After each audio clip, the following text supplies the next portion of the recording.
Vamos lá. Capítulo 5: A época da manifestação de nosso Salvador entre os homens. Após o necessário preâmbulo à história eclesiástica que nos propusemos escrever, resta-nos agora começar nosso curso invocando Deus, o Pai da Palavra, e o próprio Jesus Cristo, nosso Salvador e Senhor revelado, a Palavra Celestial de Deus, como nosso auxílio e colaborador na narração da verdade. Foi no 42º ano do reinado de Augusto e no 28º desde a subjugação do Egito e a morte de Antônio e Cleópatra, que encerrou a dinastia dos Ptolomeus, que, de acordo com a predição profética, nosso Senhor e Salvador Jesus Cristo nasceu em Belém de Judá, no mesmo ano em que foi tomado o primeiro censo e Quirino era o governador da Síria.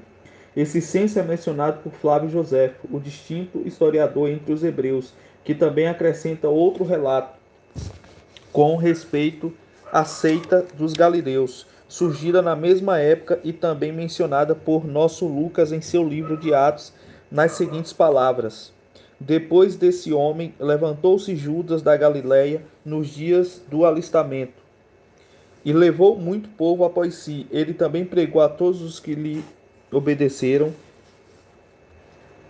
os que, e todos os que lhe obedeceram foram dispersos. Atos capítulo 5, versículo 37. Então, uma outra questão aqui que gera discussão é a autoria do livro de Atos, né? Claramente Eusébio está se referindo a Lucas, né? O evangelista. Há um consenso geral, sim, que foi Lucas que escreveu, né? O livro de Atos, tá bom? Agora, resta assim, há uma corrente que defende que foi Lucas também que escreveu ou redigiu para Paulo Atos dos Hebreus, tá? Eu particularmente acho que foi o próprio Paulo ou os dois, né? Em parte Lucas redigiu, em parte, né? Paulo também escreveu, certo? Redigiu que eu falo porque Paulo foi falando e ele foi escrevendo, tá? Vamos lá.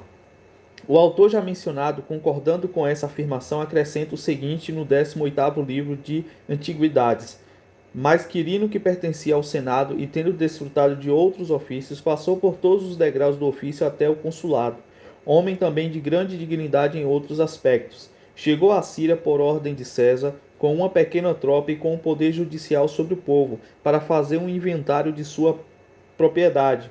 Um pouco adiante ele afirma: Mas Judas, o Gaulanita, vindo da cidade chamada Gamala, junto com Sadoc, um fariseu, liderou uma revolta do povo, dizendo que o inventário nada mais tinha em vista senão manifestar a escravidão e exortar o povo a reafirmar a liberdade. José também escreve a respeito do mesmo homem no segundo livro da história de guerra dos judeus. Por essa época, certo Judas da Galileia incitou os habitantes a se rebelarem, censurando-os para pagarem tributo e permitirem que mortais usurpassem a soberania de Deus sobre eles, apesar de o terem por Senhor. Até aqui José. Vamos lá. Agora, beleza. Não, eu acho que eu tava na dúvida sobre esse Judas aqui, mas não é o Judas Iscariote, não. Porque como ele tá falando do censo, é Jesus pequeno, né? Mas vamos lá, capítulo 6. Nos tempos de Nosso Senhor, em harmonia com a profecia, acabaram-se aqueles governantes que haviam antes dirigido a nação dos judeus por sucessão regular, sendo Herodes o primeiro estrangeiro a reinar sobre eles. Na época do rei Herodes, o primeiro estrangeiro a reinar sobre o povo judeu, a profecia registrada por Moisés recebeu seu cumprimento, a saber, um príncipe não faltará de Judá, nem um legislador de sua descendência, até que venha aquele para qual está reservado. Ele também demonstra que nesse mesmo seria a esperança das nações. A predição evidentemente não se concretizará, já que havia liberdade para terem legisladores próprios nativos, que continuaram desde os tempos de Moisés até o reinado de Augusto. Sobre ele, Herodes foi o primeiro estrangeiro que obteve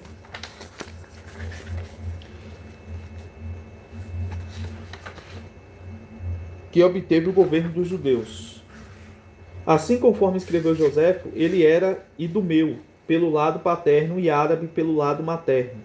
Mas como afirma africano, aqui também não é escritor medíocre, os que escreveram com mais precisão a respeito dele dizem que era filho de Antipatro, e que este último era filho de certo Herodes de Asquelon, um dos chamados ministros do templo de Apolo, naquela cidade. Esse Antípatro, quando menino, tendo sido levado prisioneiro por alguns salteadores idumeus, viveu com eles, porque seu pai, sendo pobre, foi incapaz de pagar seu resgate. Assim, tendo crescido dentro de suas práticas, foi depois amparado por Hircano, o sumo sacerdote dos judeus. Seu filho foi aquele Herodes que se destacou nos tempos do nosso Salvador. Quando, portanto, o governo dos judeus foi delegado a tal homem, as expectativas das nações já estavam próximas de acordo com as profecias, porque com ele terminava a sucessão regular de governantes e príncipes que vinha desde os tempos de Moisés, pois antes do cativeiro e da preferência deles para a Babilônia, foram governados por Saul e Davi como reis, e antes dos reis o governo era administrado por magistrados chamados juízes que vieram depois de Moisés e seu sucessor Josué. Após o retorno do cativeiro babilônico, continuaram mantendo a forma aristocrática do governo, juntamente com uma oligarquia. Os sumos sacerdotes detinham então a direção dos negócios, até que Pompeu, o general proconsular dos romanos, tomou Jerusalém pela força das armas e profanou os lugares sagrados, entrando no santuário do templo. Aristóbulo, que era até então rei e também sumo sacerdote por sucessão regular, foi enviado preso com seus filhos a Roma, e o sacerdócio foi dado a seu irmão Hircano, enquanto toda a nação de Israel tornou-se desde então tributária de Roma. Mas logo depois de Hircano, o último dos sumos sacerdotes por sucessão foi aprisionado pelos partos e Herodes. Conforme eu disse antes, teve conferido a si o governo dos judeus pelo Senado de Roma e pelo imperador Augusto. Nessa época veio o advento de Cristo. A esperada salvação das nações recebeu seu cumprimento, sendo seguido pelo chamado dos gentios de acordo com as declarações proféticas. A partir também dessa época, com o cessar dos príncipes e governantes de Judá, ou seja, da nação judaica, imediata, confusão instalou-se naturalmente no sacerdócio que descendia de uma série de ancestrais em sucessão de parentes mais próximos. Disso tendes evidência em Joséfo, o qual mostra que quando Herodes foi nomeado rei pelos romanos, deixou de destacar sumos sacerdotes da antiga linhagem, conferindo a honra a certos indivíduos obscuros. Atitude semelhante à de Herodes na nomeação do sumo sacerdote foi tomada por Arquelau, seu filho, e depois pelos romanos que após ele assumiram nas próprias mãos o governo dos judeus. O mesmo Joséfo mostra que Herodes foi o primeiro que trancou as vestimentas sagradas do sumo sacerdote e, tendo-as guardado sob o próprio selo particular, não mais permitiu que os sumos sacerdotes a tivessem à disposição. O mesmo fez Arquelau, seu sucessor, e também os romanos. Esse tanto deve bastar como prova de outra profecia que se cumpriu na manifestação do nosso Salvador Jesus Cristo. Mas claramente, aliás, o livro de Daniel, ao definir de modo expresso um número de certas semanas até o governo de Cristo, a respeito do qual tratamos em outra obra, predisse que após o término delas, a sagrada unção entre os judeus seria totalmente abolida, e prova-se que isso evidentemente se cumpriu no tempo do nascimento do nosso Salvador.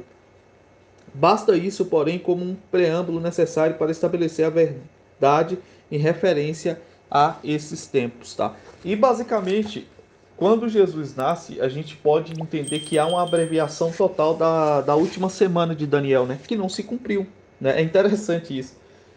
Deus estabeleceu 70 semanas, só que a última semana ela não se cumpriu, tá? Eu não vou entrar aqui no mérito da questão porque é um assunto extremamente longo e complicado, mas se alguém acha que se cumpriu, porque tem essa galera louca que acha que estamos no milênio, né?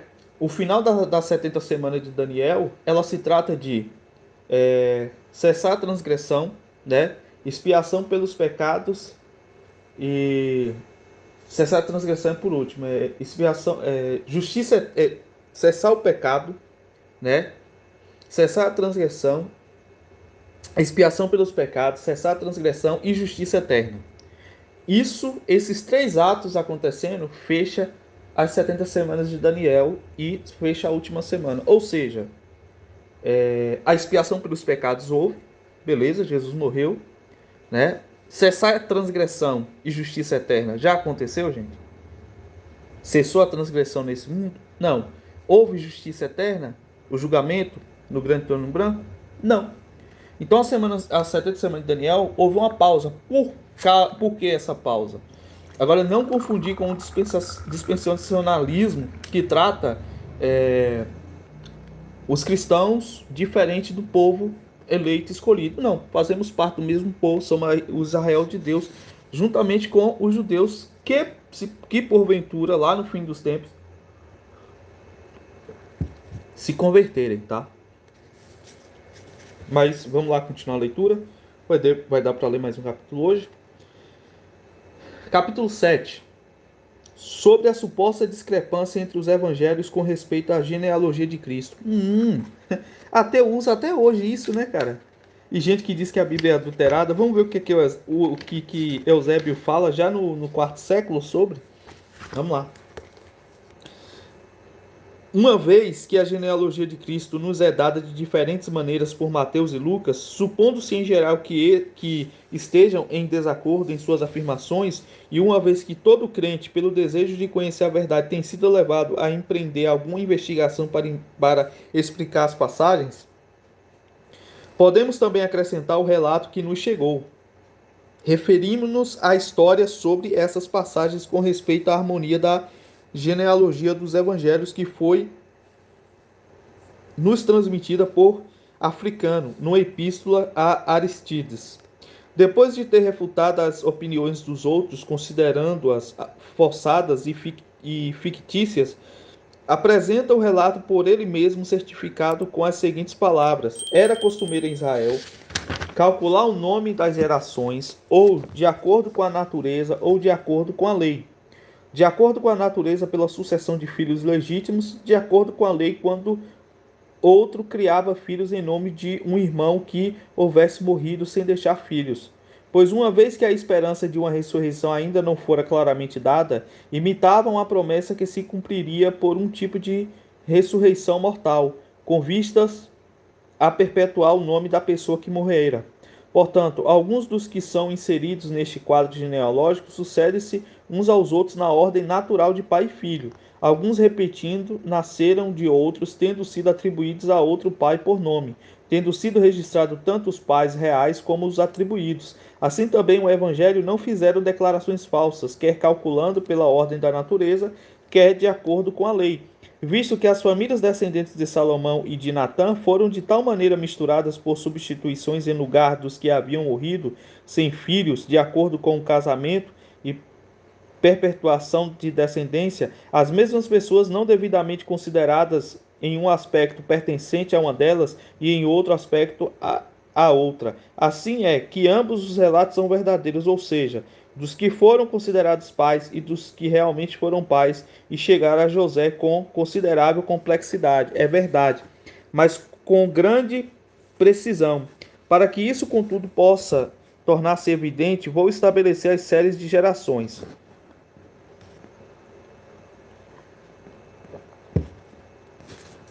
Calculando na genealogia de Mateus, as gerações desde Davi passando por Salomão, descobre-se que o terceiro de trás para frente era Matã, que gerou Jacó, pai de José.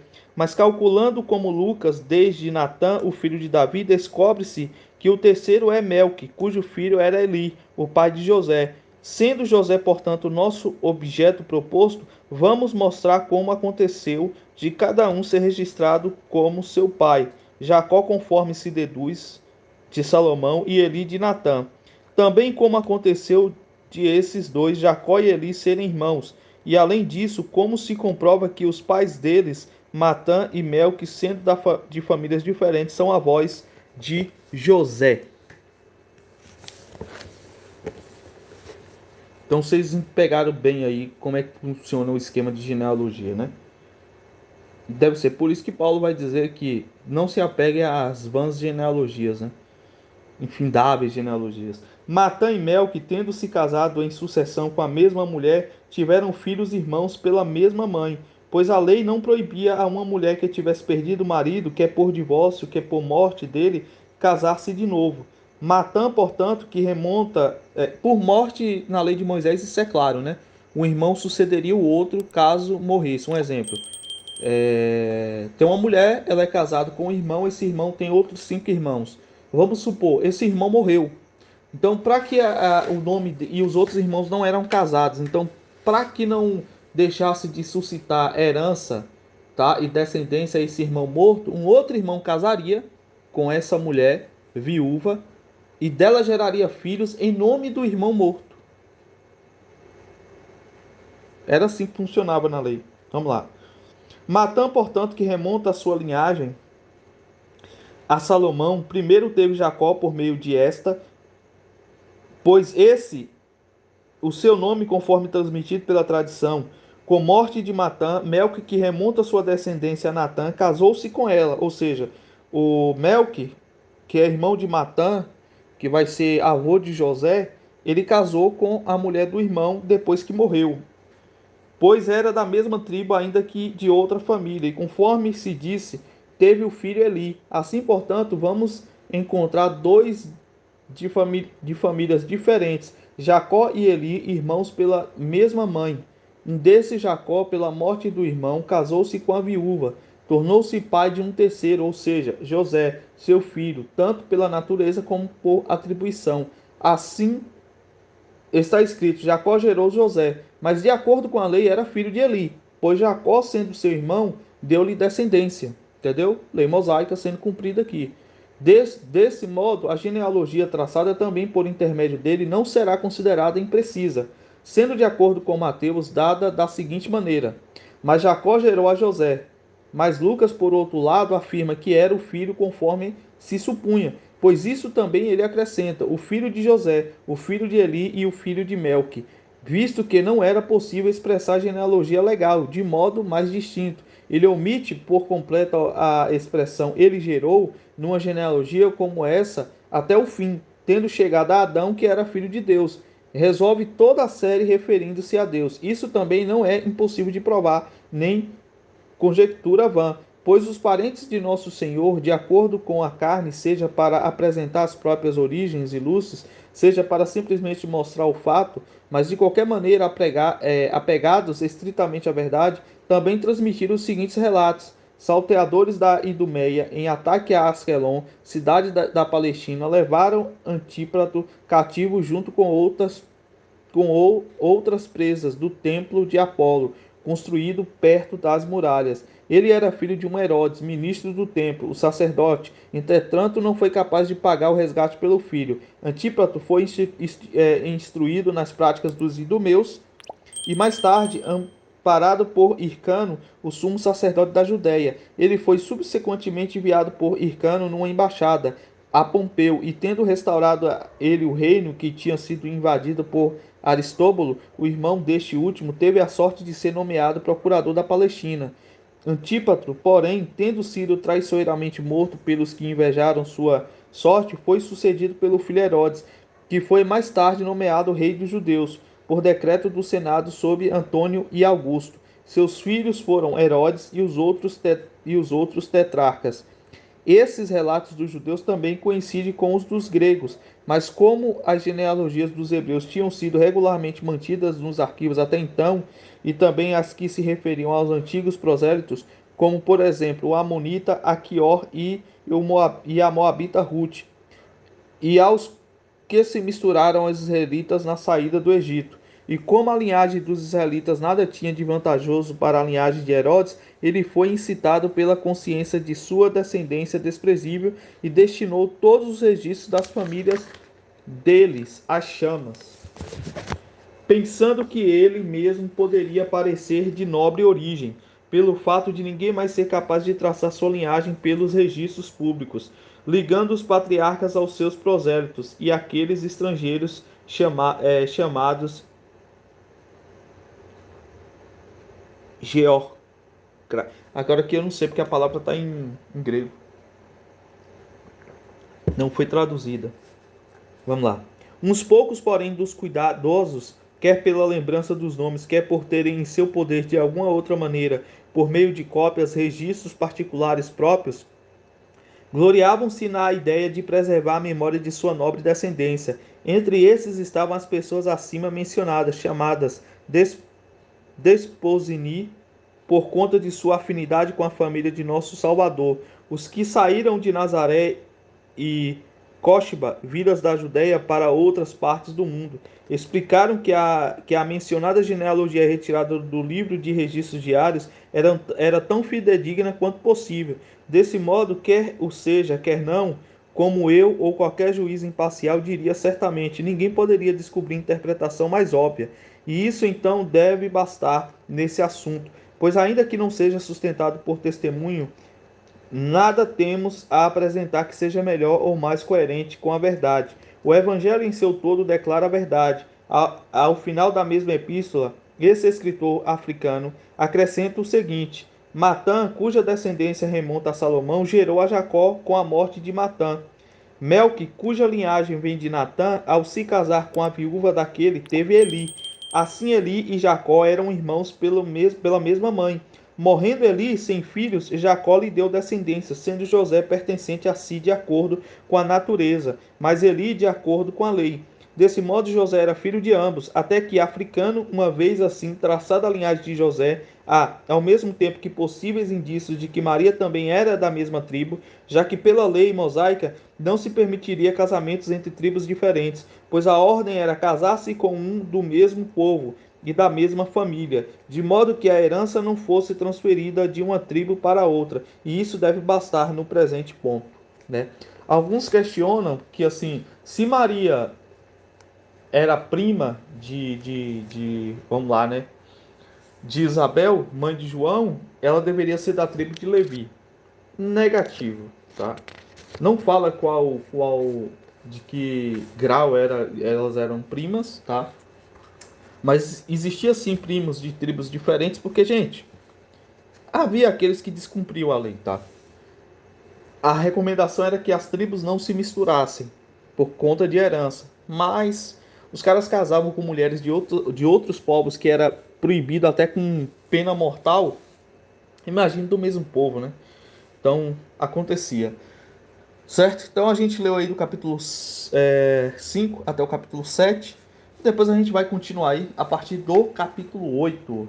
É isso. Então, valeu, espero que vocês tenham gostado da leitura. Qualquer dúvida, deixe aí nos comentários.